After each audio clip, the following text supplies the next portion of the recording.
Hi, everyone. It's really great to see you all on the call today. Thanks for joining.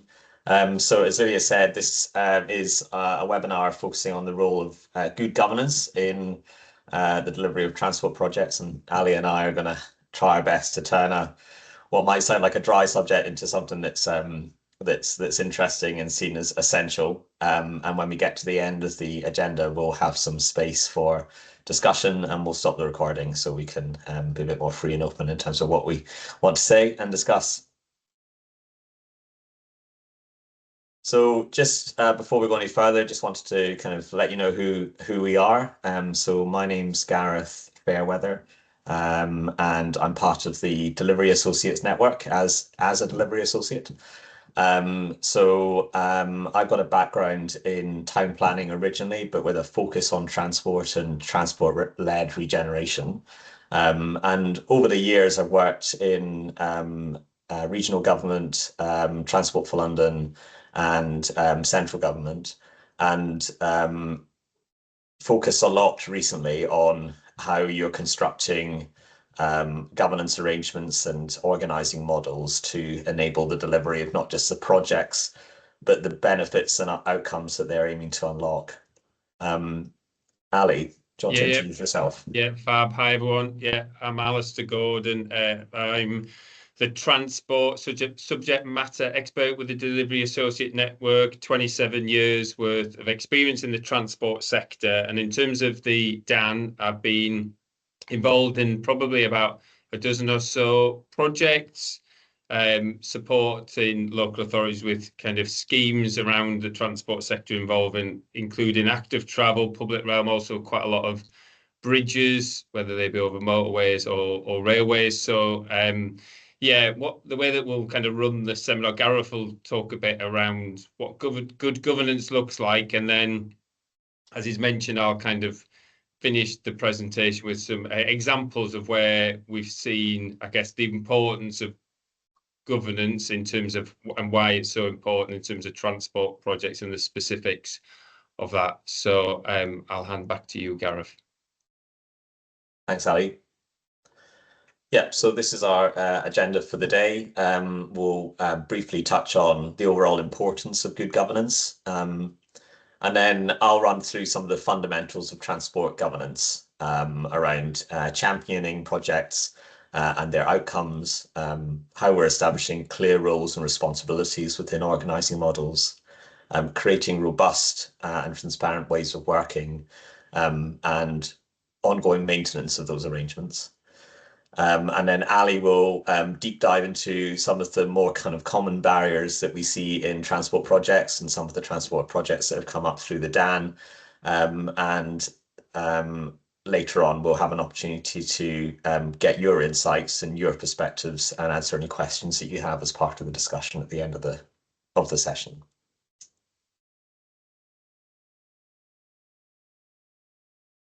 So I think governance is really important, and as I said at the top, I think it's something that might sound dry, but is actually really central to the success of transport initiatives.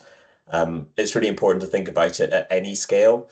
So when we refer to governance, we can be talking about really significant organizing models covering multiple stakeholders with statutory boards,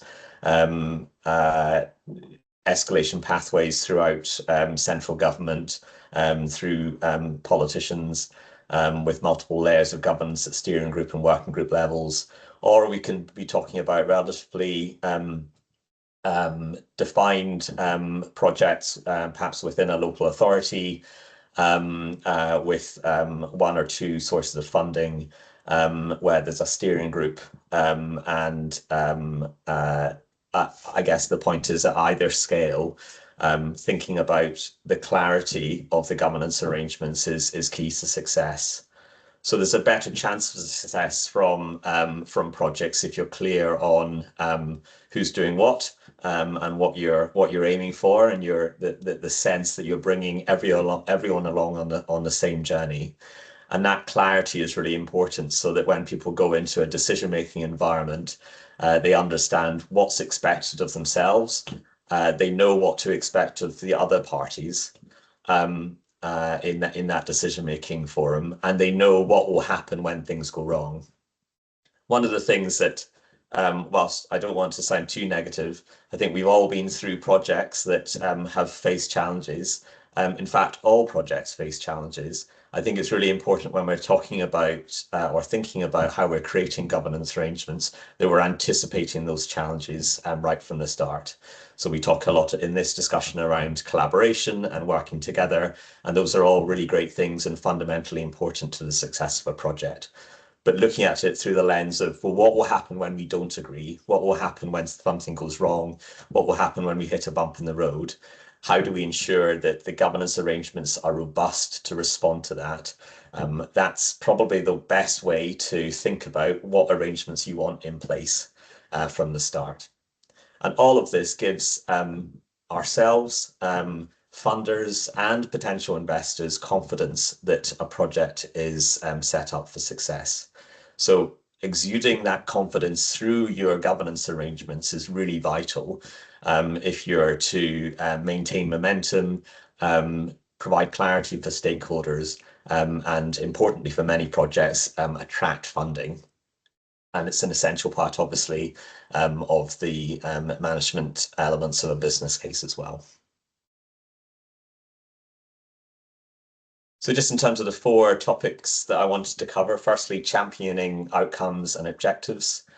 So this is really about making sure that everyone who's in the governance arrangement is on the same page. For me, that starts with a really clear understanding of what the end goal is of a project and ensuring that there's a champion for this.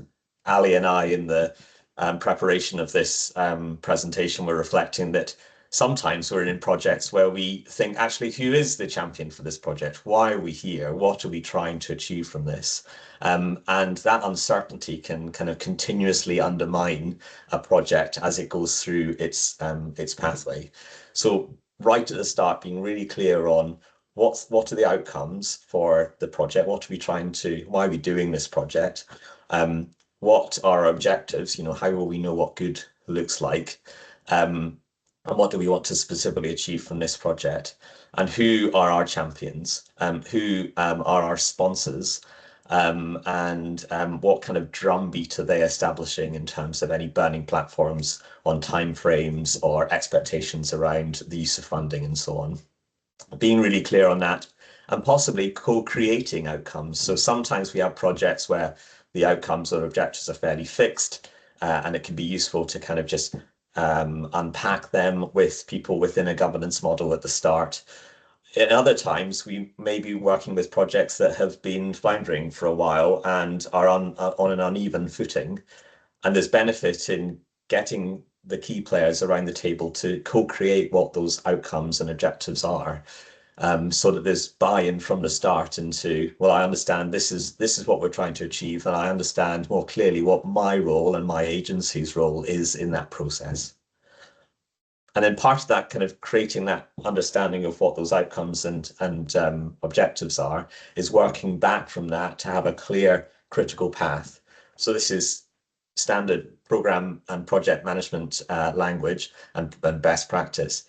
But there's an intertwining of the importance of the governance arrangements around a really clear program and having clarity of what that program is, and importantly, the points at which different stakeholders are going to have to decide something or bring something to the table is really clear.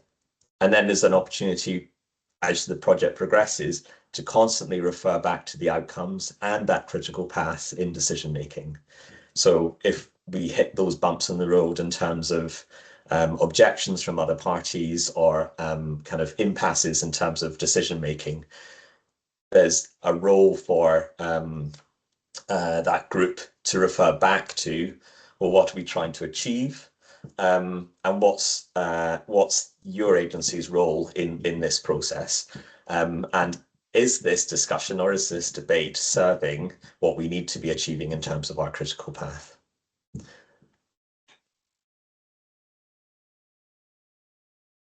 So in the previous slide, I was referring to having real clarity on roles and responsibility. So If we're all going to play in the same sandpit, let's be really clear on who everyone is, why they're there, and what they're bringing to the table. So mapping out who's involved in a governance process, again, early on is incredibly important.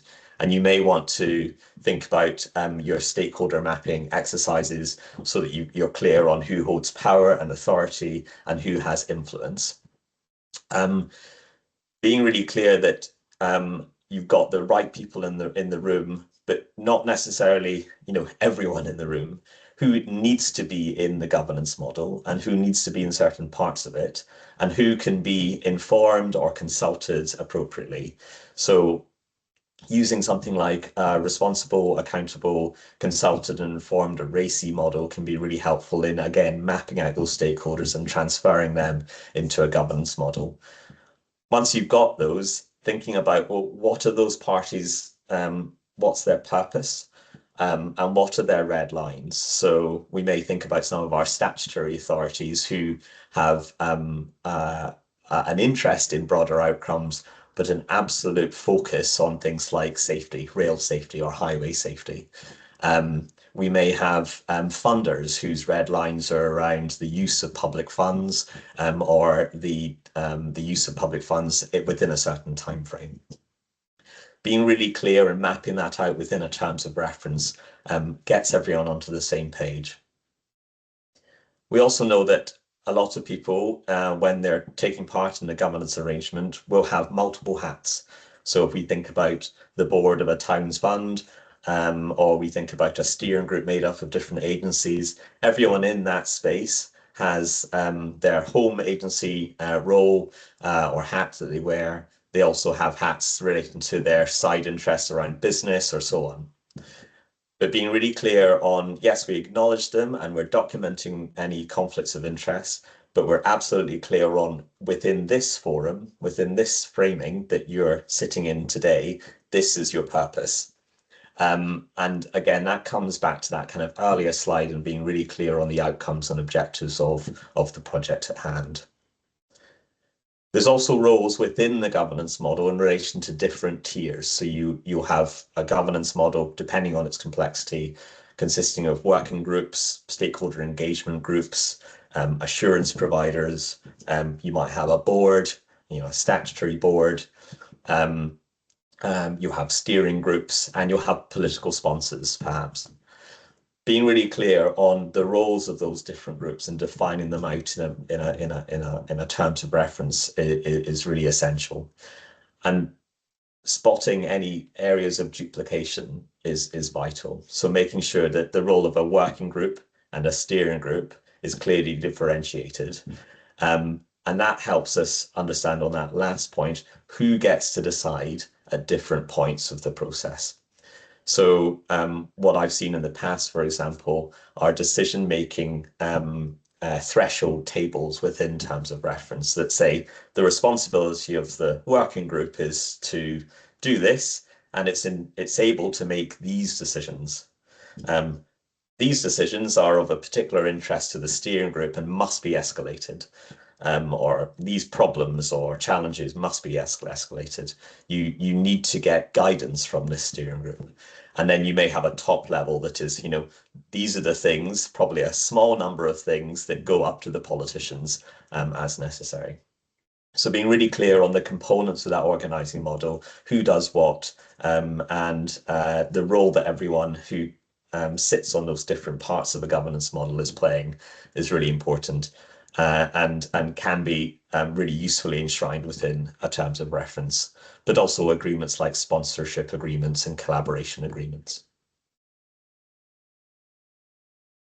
The other thing that can be covered, perhaps in a terms of reference or also in things like project charters, is around how are we actually going to work together. So defining what collaboration looks like and not just using collaboration as a throwaway phrase is really important. So perhaps in a charter or in a terms of reference, committing to a series of principles can be really helpful for parties. So for example, we all commit in this governance arrangement that we're not going to have any surprises. We're going to give fair warning of any decisions or discussions that are taking place outside of this forum. Even if we're not giving you the detail, we're committing to telling you upfront if there's areas that we're having further discussion on in our, for example, in our home agencies. We also need to think about the interrelationship between a governance model for a project and the decision making within individual home agencies. So it may be that before a steering group or a board or a collaboration board can make a decision within a project, decisions need to be made by home organizations. That needs to be reflected in the program so that we're really robust and upfront around how long it might take to get to a point where a statutory entity, for example, can come to the table with confidence, say, we're happy to endorse this decision. But it also needs to be, I guess, generally reflected and accepted that individual agencies have their own responsibilities and rights to make their own decisions before coming to the project table. That can often be some of the areas where we get unstuck. So building that into the program is really important. And Ali might talk about that in relation to having lots of different agencies within transport projects. Respecting difference and assuming that kind of collective responsibility nevertheless is really important, and that speaks to that, you know, why are we all here together, what are we trying to achieve, and having principles around, you know, putting the delivery of these outcomes and respecting each other's red lines first it can be a you know helpful kind of commitment to bringing everyone along on the journey. And going back to that point on the earlier slide around having clear decision-making hierarchies and anticipating when things go wrong, what will you do when consensus can't be reached? So we understand that we're wanting to collaborate, but when we can't reach consensus, who gets to decide and what's expected of the different tiers of governance to attempt to resolve those differences? And then what does the escalation pathway look like? So my final slide is just around ongoing maintenance. So governance arrangements need to be fit for purpose, and it's really important they remain fit for purpose through the lifetime of the project. And for me, there's two elements of that. The first element is around ensuring that the arrangements that you have now are well run. So making sure you've got the right people for the job. So a chair of a board, for example, will need to have a particular set of skills and possibly need particular support in order to kind of enact their duties to ensure that discussions and decisions are made in a fair and transparent way, that they're upholding the principles of public life, otherwise known as the 7 Nolan principles. And the chair will need to be supported by a really good kind of objective secretariat function. So, for example, when thinking about the running of meetings, how are we ensuring that the recommendations and information that is coming to meetings for decision are kind of clearly set out, that they're well evidenced?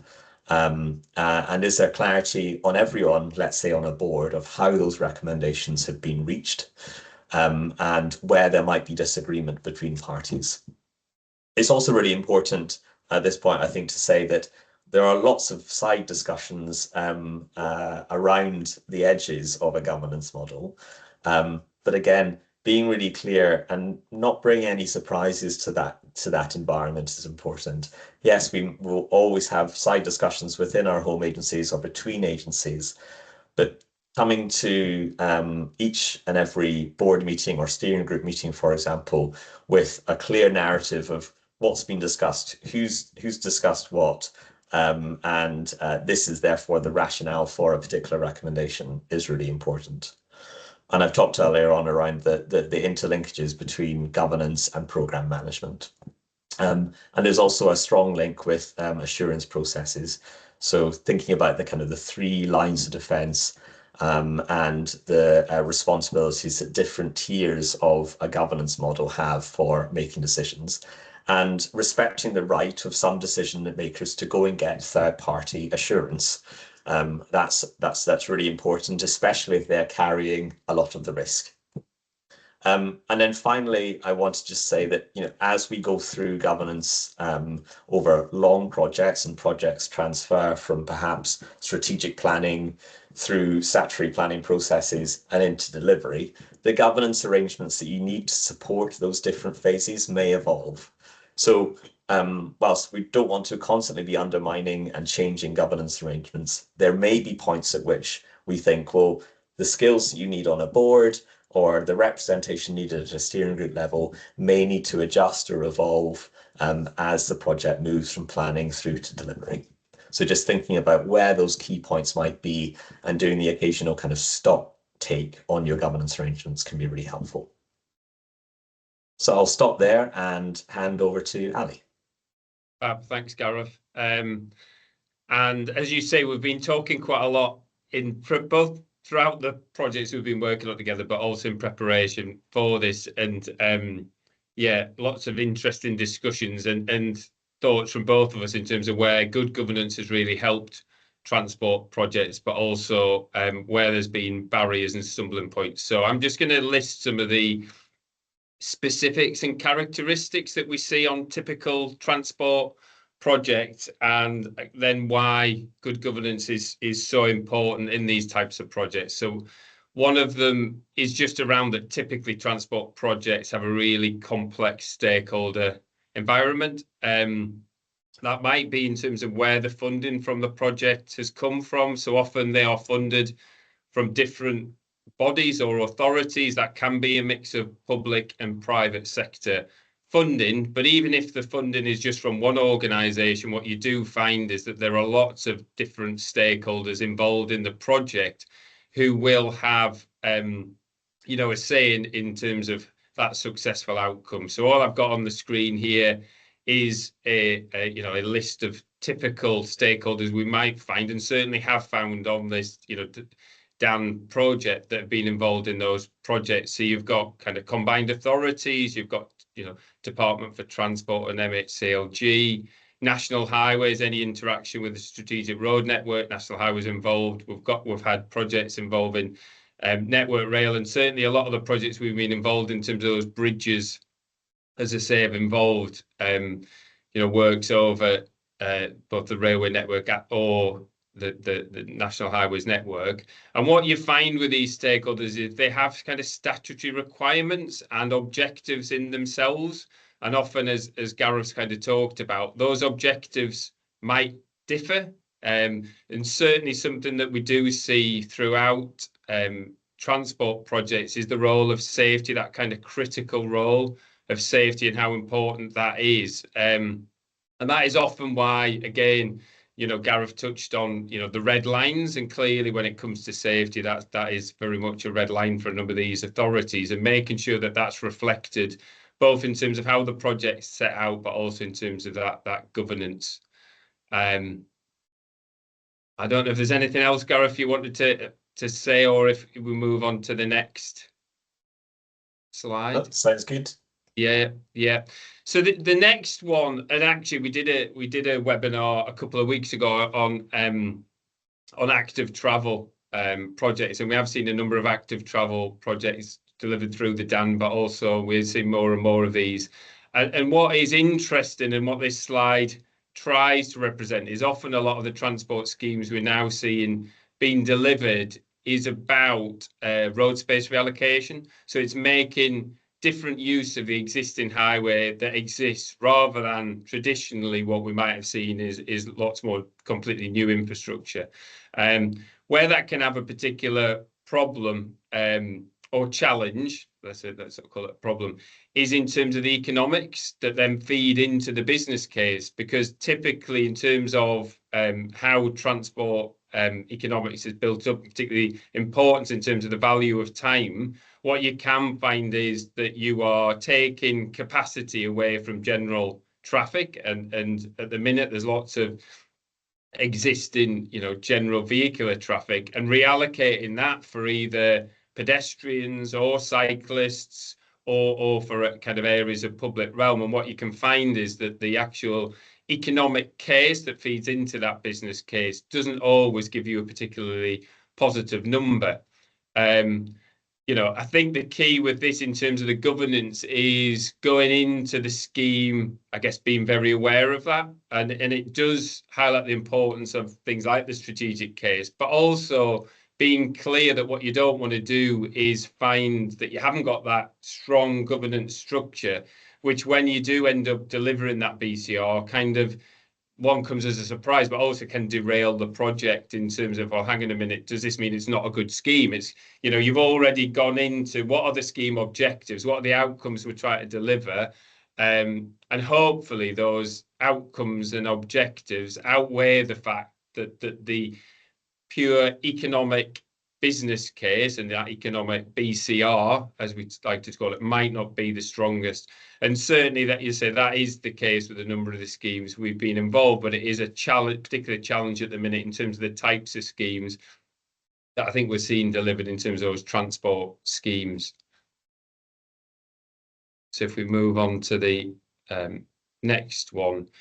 Yeah, this next one was just highlighting with transport schemes, there are kind of regulatory and statutory timescales involved in a lot of what we're delivering. So it does therefore often put a challenge to the programme, which means that transport schemes aren't always the easiest to deliver quickly. So, you've got, for example, timeframes around traffic regulation orders that they need to be prepared and advertised, and if people object to them, you need to go through a process in terms of being seen to try to respond to those objections. You might have road closure orders that are either, if it's delivered through in association with a planning permission, can be done one route, or if they're not, you go through the Highways Act.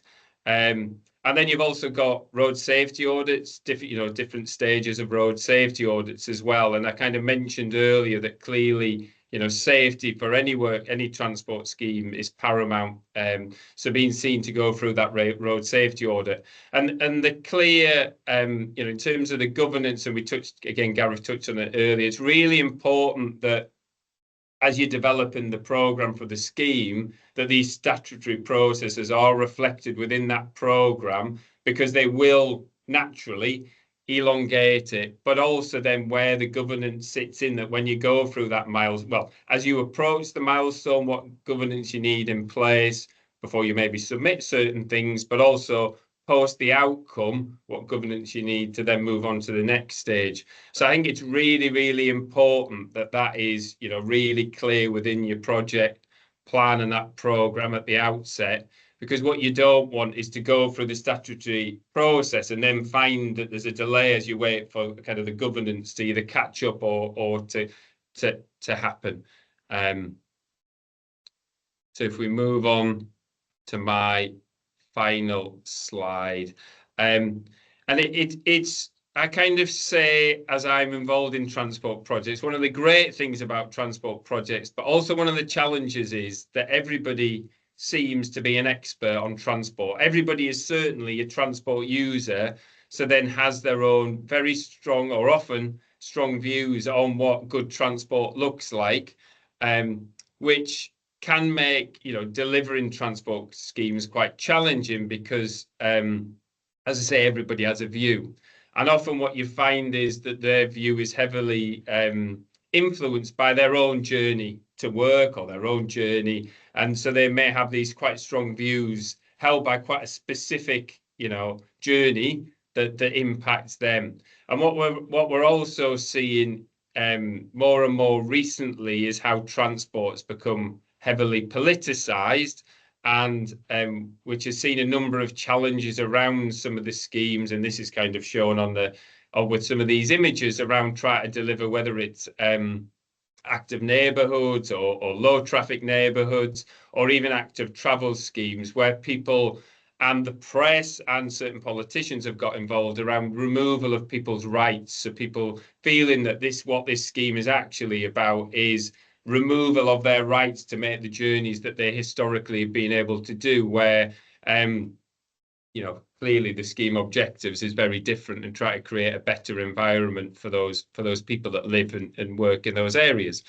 But I guess where this comes back to governance is why it's really, really important that you've got that good governance. Is again what you don't want to see is that as things happen and the press, might get involved in a scheme, is it's important that the governance stays strong and is clear again about what the objectives of the scheme are, so that what you don't allow to happen is that, you know, an article in the press can all of a sudden derail a project. You know, it's about being clear within that strong governance. Well, no, we knew, you know, that's not what this scheme is about. These are the objectives. These are the outcomes that we're trying to deliver. And, you know, we need to stay tight as you know, as a governance team to ensure that this project is still delivered. And I'm sure that a lot of you have seen that within the schemes that you've been involved in. So they were just some of the kind of examples of kind of what we see on transport schemes that we've been involved in, both outside of the DAN network and, you know, within it, and why that good governance is so important.